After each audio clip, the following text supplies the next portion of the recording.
ವಿಶ್ವಗುರು ಬಸವಣ್ಣವರ ಇವತ್ತು ಜನ್ಮ ದಿವಸ ಮತ್ತು ಹಿಂದೂ ಸನಾತನ ಹಿಂದೂ ಧರ್ಮದಲ್ಲಿ ಅಕ್ಷಯ ಬಹಳ ಪವಿತ್ರವಾದಂತ ಒಂದು ದಿನ. ಅದರ ಜೊತೆಗೆ ಛತ್ರಪತಿ ಶಿವಾಜಿ ಮಹಾರಾಜರದು ಇದ್ರ ಪ್ರಕಾರ ನಿನ್ನೆನೆ ಆಗ್ಬೇಕಾಯ್ತು. ಆದ್ರೇನೋ ಮಹಾರಾಷ್ಟ್ರ ಸರ್ಕಾರದವರು ಹೊಸ ಒಂದು ತಗದು ಎರಡು ಮೊದಲು ಶಿವಾಜಿ ಮಹಾರಾಜರು ಬಸವಣ್ಣವರು ಒಂದೇ ಹಿಂದೊಂದ್ ದಿವ್ಸ ಇವತ್ತೊಂದ್ ದಿವ್ಸ ಆದ್ರೆ ಏನೋ ಗೊತ್ತಿಲ್ಲಿದೆ. ಆದ್ರೆ ಶಿವಾಜಿ ಮಹಾರಾಜರಾಗ್ಲಿ ಬಸವಣ್ಣವರಾಗ್ಲಿ ಎಲ್ಲಾ ನಾಡಿನ ಜನರಿಗೆ ಒಳ್ಳೇದಾಗ್ಲಿ, ಭ್ರಷ್ಟಾಚಾರ ರಹಿತ ಸರ್ಕಾರ ಬರ್ಲಿ, ನಿರುದ್ಯೋಗ ಯುವಕರಿಗೆ ನೇಮಕಾತಿ ಮಾಡುವಂತ ಸರ್ಕಾರ ಬರ್ಲಿ, ಅಡ್ಜಸ್ಟ್ಮೆಂಟ್ ರಾಜಕಾರಣ ನಾಶ ಆಗಲಿ ಅಂತ ಹೇಳಿ ನಾನು ಸರ್ಕಾರ ಬೇರೆ ಬರುವಂತ ಬರ್ತದೆ. ಯಾಕೆ ಚೇಂಜ್ ಯಾಕೆ ದೇಶನಾಗ ಮತದಾರ ಚೇಂಜ್ ಆದ್ರೆ ಯಾರು ಏನು ಮಾಡೋದ? ರಾಜ್ಯದಲ್ಲಿ ರಾಜ್ಯ ಸರ್ಕಾರ ಆಗಿದ್ರೆ ಬೇರೆ ಸರ್ಕಾರ, ರಾಜ್ಯ ಸರ್ಕಾರ ಚೇಂಜ್ ಆಗಿ ಏನು ಈ ಸರ್ಕಾರ ಏನು ಹೈಕಮಾಂಡ್ ಇದೆ ಅಲ್ಲ, ಹೈಕಮಾಂಡದಲ್ಲಿ ಟೆಂಡರ್ ನಡೆದಿದೆ. ಡಿ ಕೆ ಶಿವಕುಮಾರ್ ಹೆಚ್ಚಿಕೊಡ್ತಾರೋ, ಸಿದ್ದರಾಮಯ್ಯನವ್ರು ಹೆಚ್ಚಿಕೊಡ್ತಾರೆ. ಆ ಟೆಂಡರ್ ಇನ್ನೂ ಬಿಟ್ಟು ನಡೆದಿದೆ, ಇನ್ನೂ ಅದು ಕೊನೆಯ ಫೈನಲ್ ಆಗಿಲ್ಲ. ಅದ್ಗಳನ್ನ ರಾಹುಲ್ ಗಾಂಧಿ ಅನೌನ್ಸ್ ಮಾಡ್ತಾರೆ, ಇದು ರೇಟ್ ಹೆಚ್ಚಾಗಿದೆ, ಅದಕ್ಕೆ ನಾನು ಕಾಂಗ್ರೆಸ್ ಶಾಸಕ ರಾಜಣ್ಣ ಅವರೇ ವ್ಯಕ್ತಪಡಿಸ್ತಾ ಇದ್ದಾರೆ. ಸಿದ್ದರಾಮಯ್ಯ ಅವರು ಅಸಹಾಯಕರಾಗಿದ್ದಾರೆ, ಮಾತಾಡ್ತಾ ಇಲ್ಲ. ರಾಜಣ್ಣ ಅವ್ರು ಹೇಳಿದ್ರು 100% ಸತ್ಯ ಇದೆ. ನನ್ನ ಹಾಗೆ ರಾಜಣ್ಣ ಅವ್ರು ಸಹ ಕಾಂಗ್ರೆಸ್ ನಲ್ಲಿ ನೇರವಾಗಿ ಮಾತಾಡೋರು. ಅವರು ಸಿದ್ದರಾಮಯ್ಯನವರು ಬಹಳ ನಂಬಿದ್ರು. ಇವು ಒಬ್ಬರೇ ಅಲ್ಲ, ಬಹಳಷ್ಟು ಸಿದ್ದರಾಮಯ್ಯ ಫಾಲೋವರ್ಸ್ ಬಳಿ ಈ ಒಂದು ಭಾವನೆ ಬಂದಿದೆ. ಒಂದನೇದು ಸಿದ್ದರಾಮಯ್ಯನವರು ಮತ್ತೇನು ಸಿದ್ದರಾಮಯ್ಯ ಇಲ್ಲ, ನಂಬರ್ 1 ಇದು ವಿಧಾನಸಭಾದಲ್ಲಿ. ಎರಡನೇದ್ದು ತಮ್ಮ ಫಾಲೋವರ್ ಗಳ ರಕ್ಷಣೆ ಮಾಡ್ತಾ ಇದ್ದಾರೆ. ಮೂರನೇದ್ದು ಅವರು ಸಿದ್ದರಾಮಯ್ಯನವರು ಏನೋ ನಿರೀಕ್ಷೆ ಇಟ್ಟಿದ್ರು ಜನ, ಆ ರೀತಿ ಸರ್ಕಾರ ಕೊಡ್ಲಿಲ್ಲ. ಇದು ಮೂರರಲ್ಲಿ ಸಿದ್ದರಾಮಯ್ಯನವರು ವಿಫಲರಾಗಿದ್ದಾರೆ. ಸರ್, ಬಾಗಲಕೋಟೆ ಆಮೇಲೆ ದಾವಣಗೆರೆ ರಿಸಲ್ಟ್ ಬರೋಕ್ಕಿಂತ ಮುಂಚೆನೆ ಕಾಂಗ್ರೆಸ್ ನಲ್ಲಿ ವಿಕೆಟ್ ಬಿಡ್ತಾ ಇದ್ದಾರೆ. ಇದರ ಅರ್ಥ ಕಾಂಗ್ರೆಸ್ ಎರಡು ಕಡೆ ಸೋಲ್ತಿದ್ದಾನೋ ಅಂತ ಶುಭ ಸೂಚನೆ. ಆ ಶುಭ ಸೂಚನೆ ಸಿಕ್ಕಿದ್ರಿಂದ ಇವತ್ತು ಇದೇನು ವಿಜೇಂದ್ರನ ಪವಾಡ ಏನಿಲ್ಲ. ನಾಳೆ ನೀವೆಲ್ಲ ಹೊಡಿತೀರಿ ಕೆಲವೊಂದು ಅದಾವು. ಆ ವಿಜಯ ಕರ್ನಾಟಕದ ಪೇಪರ್ ಇದೆ, ಹೆಚ್ಚು ಕಡಿಮೆ ವಿಜೇಂದ್ರ ಕರ್ನಾಟಕ ಮಾಡಿದ್ರೆ ಚಲೋ. ನಾಳೆ ಏನಂತಾರ, ವಿಜೇಂದ್ರ ನೇತೃತ್ವದಲ್ಲಿ ಬತ್ತತ್ತಾರ.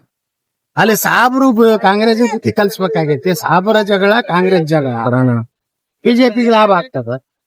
ಇಲ್ಲಿ ಬಾಗಲಕೋಟ್ನಾಗ ಅಂದ್ರೆ ಗುರ್ತೈತಿ, ಅವ್ರ ಅಟ್ಟೆಟ್ ಮಹಾನ್ ನಾಯಕರು ಬಂದ್ರೆ 8 ಜನ ಸೇರಿತ್ತು, ವಾತಾವರಣ ಹೆಂಗಿತ್ತು ಎಲ್ಲಾನು ಗೊತ್ತದ. ಅದಕ್ಕೆ ಕ್ರೆಡಿಟ್ ನೀವು ನಾಳೆ ಇವೆರಡು ಕ್ರೆಡಿಟ್ ಅವ್ರು ಕೊಡ್ಲಾಕತ್ತಳೆ. ಸಾಯಂಕಾಲ ಎಲ್ಲಾ ಚಾನಲ್ದವ್ರು ಒಂದೊಂದ್ ತಾಸು ವಿಜೇಂದ್ರ ಇಲ್ಲದೆ ಬಿಜೆಪಿ ನಾಶ ಆಗುತ್ತೆ ಅದು ಹೊದಿಬೇಡ್ರಿ. ಈಗ ಅದೇನೇ ಬಂದ್ರು ಹಿಂದುತ್ವ ಸೊಲಾಗಿ ಬರ್ಲಾಕತ್ತ. ಬಿಜೆಪಿ ನಾಯಕತ್ವದಿಂದಿಲ್ಲ. ಬಿಜೆಪಿ ನಾಯಕತ್ವ ರಾಜ್ಯದಲ್ಲಿ ಸಂಪೂರ್ಣ ವಿಫಲ. ಸರ್, ನಾಳೆ 21ಕ್ಕೆ ನೀವು ಹೋರಾಟ ನೋಡ್ರಿ, ಮಹಿಳೆಯರ ವಿರೋಧಿಗಳು ಅದಾರ ಅನ್ನೋದು ಇಡೀ ಜಗತ್ತಿಗೆ ಗೊತ್ತಾಯ್ತು. ಕಾಂಗ್ರೆಸ್ ಅಂದ್ರೆ ಮಹಿಳಾ ವಿರೋಧಿ.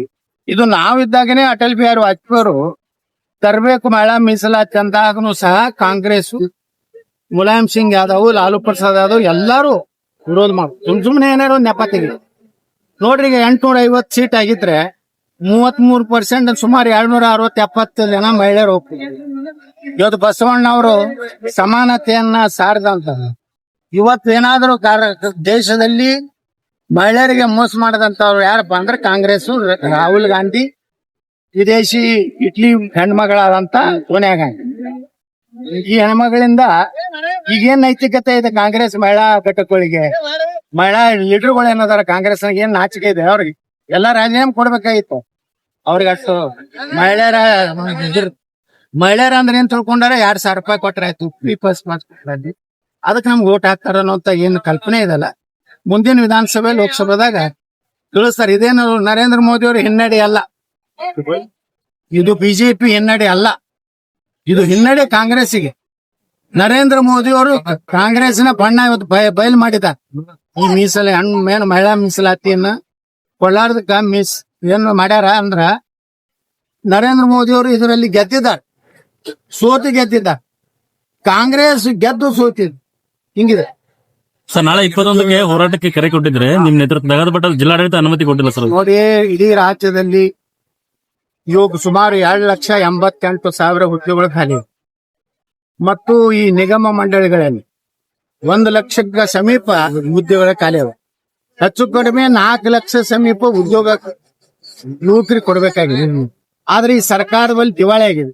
ಹಣ ಇಲ್ಲ, ಬರೀ ಗ್ಯಾರಂಟಿ. ಈ ಸಲನು 1,16,000 ಕೋಟಿ ರೂಪಾಯಿ ಸಾಲ ತೆಗೆದಾರ. ಎದ್ರ ಸಲ ತೆಗೆದಾರ? ಅಭಿವೃದ್ಧಿ ಸಲ ತೆಗೆದಾರ ಅಥವಾ ಕೃಷ್ಣಾ ನೀರಾವರಿ ಪೂರ್ತಿ ಮುಗಿಸ್ತೀನಿ ಅಂತ ತೆಗೆದಾರ? ಏನೂ ಇಲ್ಲ. ಕೇವಲ ಸರ್ಕಾರಿ ನೌಕರರ ಸಂಬಳ ಮಾಡಬೇಕಾಗಿದೆ. ಗ್ಯಾರಂಟಿ ಇದನ್ನ ಮೇಕಪ್ ಮಾಡ್ಕೊಂಡು ಇದರಿಂದ ಕರ್ನಾಟಕದ ಅಭಿವೃದ್ಧಿ ಆಗ್ತಾ ಇಲ್ಲ. ನಿರುದ್ಯೋಗ ಯುವಕರಿಗೆ ಇವತ್ತು ಏನು ಸಿಗ್ಬೇಕಾಗಿತ್ತು ನೌಕರಿ, ಅದು ಸಿಗ್ತಾ ಇಲ್ಲ. ಅದಕ್ಕೆ ನಾವು ನಾಳೆ ಬಿಜಾಪುರನ ಕರೆ ಕೊಟ್ಟಿದ್ವಿ. ಆದ್ರೆ ಪೊಲೀಸರು ರಾಜ್ಯ ಸರ್ಕಾರದ ಒಂದು ಒತ್ತಡದಿಂದ ಈ ಒಂದು ಏನು ಅನುಮತಿಯನ್ನ ನಿರಾಕರಿಸ್ಯಾರ. ನಾವು ಇದನ್ನ ಕಲಬುರಗಿ ಪೀಠದಲ್ಲಿ ಚಾಲೆಂಜ್ ಮಾಡ್ತೀವಿ. ನಾವು ಹೋರಾಟ ಬಿಡುದಿಲ್ಲ. ನಾನು ಯುವಕರ ಜೊತೆ ಇರ್ತೀನಿ, ಕರ್ನಾಟಕದ ನಿರುದ್ಯೋಗ ಯುವಕರ ಜೊತೆಗೆ. ನಾಳೆ ಇನ್ನೊಂದು 15 ದಿವಸದಲ್ಲಿ ನಾವೆಲ್ಲ ಯುವಕರ ಜೊತೆ ಚರ್ಚೆ ಮಾಡಿ ಬಿಜಾಪುರದಿಂದ ಬೆಂಗಳೂರು ಚಲೋ ಕಾರ್ಯಕ್ರಮ ಕೊಟ್ಟಿವಿ. ಅಲ್ಲಿ ಸುಮಾರು 1 ಲಕ್ಷ ಯುವಕರು ಸೇರಿಸಿ ಏನು ನಾವು ಹೋರಾಟ ಮಾಡ್ತೀವಿ. ಸರ್ಕಾರದ ಪತನದ ಮೊದಲನೇ ಹೆಜ್ಜೆ ಆಗ್ತದೆ. ನಾನು ಸಿದ್ದರಾಮಯ್ಯ ಸರ್ಕಾರಕ್ಕೆ ಎಚ್ಚರಿಕೆ ಕೊಡ್ತೀನಿ. ತಕ್ಷಣ ನೇಮಕಾತಿ ಪ್ರಾರಂಭ ಮಾಡಬೇಕು. ನಮ್ಮ ನಿರುದ್ಯೋಗ ಯುವಕರಿಗೆ ಉದ್ಯೋಗ ಕೊಡಬೇಕು. ಯಾರೇ ನಿರುದ್ಯೋಗ ಯುವಕರು ಉದ್ಯೋಗ ತಗೋತಾರಲ್ಲ ಅವ್ರಿಗೆ ಯಾವ ಫ್ರೀಗಳನ್ನು ಕೊಡುವ ಅವಶ್ಯಕತೆ ಇಲ್ಲ. 2,88,000 ಉದ್ಯೋಗಗಳನ್ನು ತುಂಬಿಟ್ರೆ 2,88,000 ಕುಟುಂಬಗಳು ಸರಿ ಏನೋ ಅವ್ರ ಅನುಕೂಲ ಆಗ್ತದೆ. ಅಂತವ್ರಿಗೆ ಏನು ಗ್ಯಾರಂಟಿ ಬೇಕಾಗಿದೆ? ಕಾಂಗ್ರೆಸ್ ಸರ್ಕಾರದಲ್ಲಿ ಪ್ರತಿಭಟನೆ ಮಾಡ್ಲಿಕ್ಕೂ ಅನುಮತಿ ಕೊಡೋದು. ಹೌದು, ಅದು ಇವತ್ತು ಏನು ಹಿಂದೆ ಇಂದಿರಾ ಗಾಂಧಿ ಎಮರ್ಜೆನ್ಸಿ ತಂದಿದ್ರಲ್ಲ, ಇವತ್ತು ಸಿದ್ದರಾಮಯ್ಯನ ಎಮರ್ಜೆನ್ಸಿ ಕರ್ನಾಟಕ ನಡೆದಿದೆ. ಸಿದ್ದರಾಮಯ್ಯನವರು ಈ ರೀತಿ ಯುವಕರು ತಮ್ಮ ಬೇಡಿಕೆ ಬೇಡ್ಬೇಕಲ್ರಿ, ಯಾರ್ಯಾರಿಗೋ ಪರ್ಮಿಷನ್ ಕೊಡ್ತಾರ. ಆದ್ರೆ ಹುಡುಗರು ತಮ್ಮ ಈಗ ನೋಡ್ರಿ ಅವರು ನಾವೇ ಆತ್ಮಹತ್ಯೆ ಮಾಡ್ಕೋತೀವಿ ಅನ್ನೋದು ಹೋರಾಟದ ಹಕ್ಕ ಸ್ವಚ್ಛ ಮರಣ ಅದನ್ನ ಮಾಡ್ತೀವಿ ಅನ್ನೋಂತ ಪರಿಸ್ಥಿತಿಗೆ ಯುವಕರು ಬಂದಾರ. ಮತ್ತೆ ನೀವು ಯುವಕರದ ಹೋರಾಟದ ಒಂದು ಹಕ್ಕೇನಿದೆ ಪ್ರಜಾತಂತ್ರದಾಗ. ಎಂತಿಂತ ದೇಶದ್ರೋಹಿಗಳ ಹೋರಾಟಕ್ಕೆ ಸಪೋರ್ಟ್ ಮಾಡ್ತಾರೆ. ಪಾಕಿಸ್ತಾನ್ ಜಿಂದಾಬಾದ್ ಅನ್ನೋಂತ ಹೋರಾಟಗಳಿಗೆ ನಮ್ಮ ಪೊಲೀಸ್ ಇಲಾಖೆ ಅನುಮತಿ ಕೊಡ್ತದೆ. ನಿರುದ್ಯೋಗ ಯುವಕರು ತಮ್ಮ ಭವಿಷ್ಯದ ಬಗ್ಗೆ ನೋಡ್ರಿ, ಲಕ್ಷಾಂತರ ರೂಪಾಯಿ ಕೊಟ್ಟು ಶಿಕ್ಷಣ ಕಲಿತಾರೆ. ಅವರಿಗೆ ಇವತ್ತು ನೌಕರಿ ಇಲ್ಲ ಅಂದ್ರೆ ಅವ್ರ ಏನ್ ಮಾಡ್ಬೇಕು? ಏನು ಅವ್ರೇನ್ ದಯಾಮರಣ ಏನು ಇದನ್ನ ಬೇಡ್ತಾ ಇದ್ದಾರೆ, ಅದನ್ನಾದ್ರೂ ಕೊಡ್ಲಿ, ಅದರೇ ಅನುಮತಿ ಕೊಡ್ಲಿ. ಅಂದ್ರೆ ಸಿದ್ದರಾಮಯ್ಯ ಸರ್ಕಾರ ದಿವಾಳಿ ಆಗಿಬಿಟ್ಟಿದೆ. ಅದಕ್ಕೆ ನಾವು ಯುವಕರ ಜೊತೆ ಇರ್ತೀವಿ. ಬೆಂಗಳೂರು ಚಲೋ ಕಾರ್ಯಕ್ರಮ ಮಾಡ್ತೀವಿ.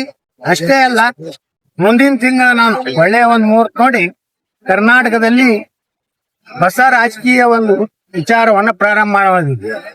ಹಿಂದುತ್ವದ ಎಲ್ಲಾ ಹಿಂದೂಗಳ ಒಂದು ಸಭೆ ಅಲ್ಲಲ್ಲಿ ಜಿಲ್ಲಾವಾರು ಮಾಡ್ತಾ ಇದ್ದೀನಿ. ಮೊದಲು ಕೋಲಾರ ಜಿಲ್ಲೆಯಿಂದ ನಮ್ಮ ಏನಲ್ಲಿ ಒಂದು ದೊಡ್ಡ ದೇವಸ್ಥಾನ ಇದೆ, ವಿಘ್ನೇಶ್ವರ ದೇವಸ್ಥಾನ, ಅಲ್ಲಿ ಪೂಜೆ ಮಾಡಿ ಇಡೀ ಕರ್ನಾಟಕ ಪ್ರವಾಸ ಮಾಡ್ತೀನಿ.